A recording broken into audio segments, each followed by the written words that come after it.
Oh yeah.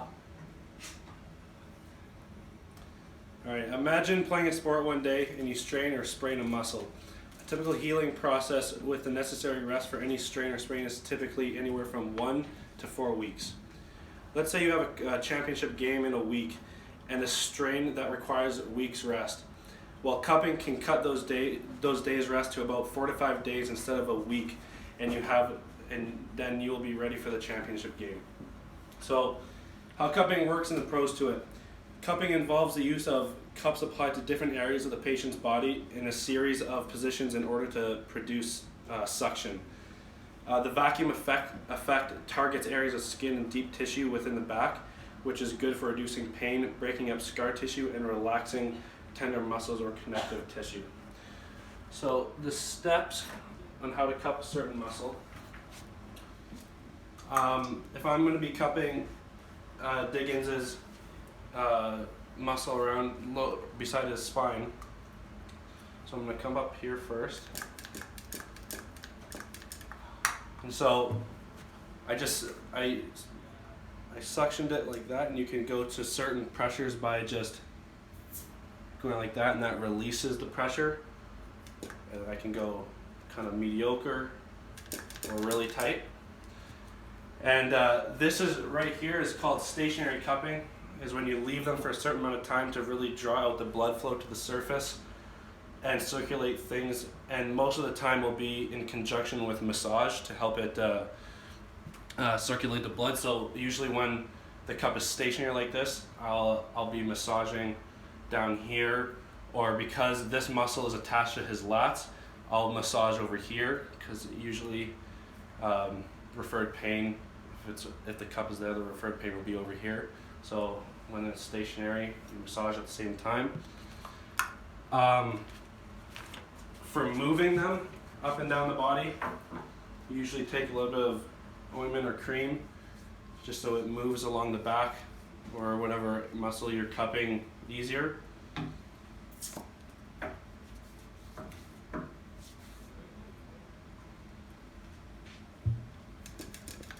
You get the right pressure, not too bad. Moving them is a quicker release of the muscle and separation of the fascia from each other in a more active type release versus the relaxed sensation of it being stationary. So for dragging them, you usually put it a little looser of a pressure, not too tight. So then you just go like this, and sometimes they just come undone, and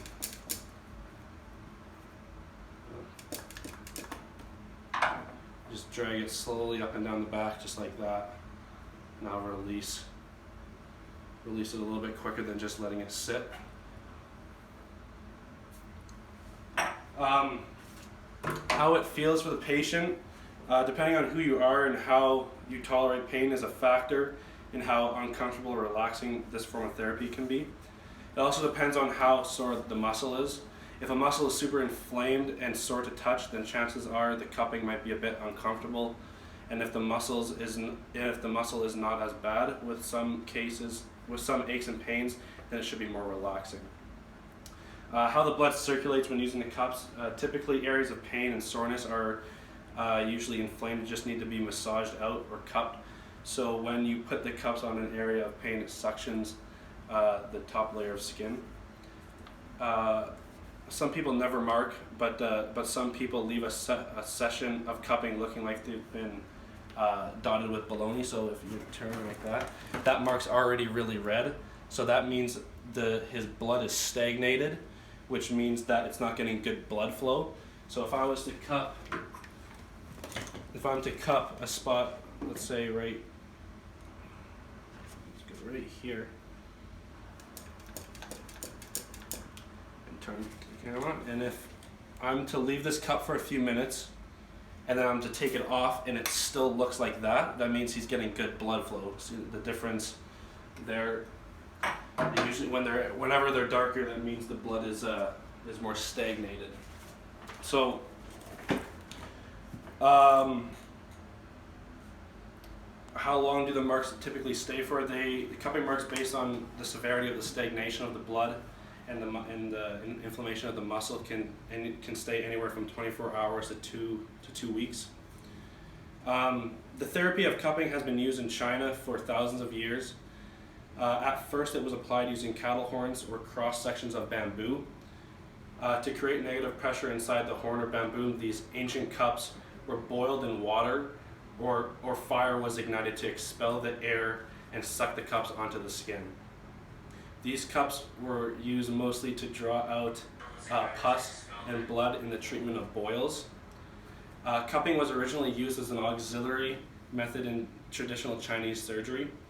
Later it was found to be useful in treating other diseases and developed into a special therapeutic method. There's three types of cupping. There's three types of cupping and three methods of cupping. The first type of cupping is flash cupping. Is where you move the cup up and down the skin fast, but when you move it up and down, the difference between gently dragging it like I did before and flash cupping is when you do flash cupping, you put the cup on, but it's not a gentle, slow motion. It's quick and take it off like that. So you've released the pressure and then quickly put it on again. And you usually do it 3 or 4 times. Go up and let go, and you do that 3 or 4 times. The second method, or the second type of cupping, is dynamic cupping, where you just attach to the skin and drag it gently, as I did before. And then the third one is static cupping, where you just attach it and let the blood really come to the surface. The methods of cupping, these are normal cups.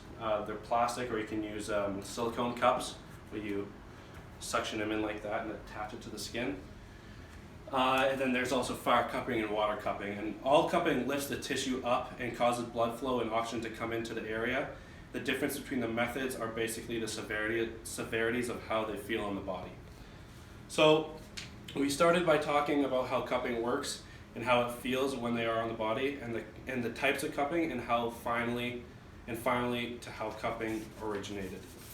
Cupping is a great form of therapy and is used worldwide and has proven to be helpful for all sorts of injuries.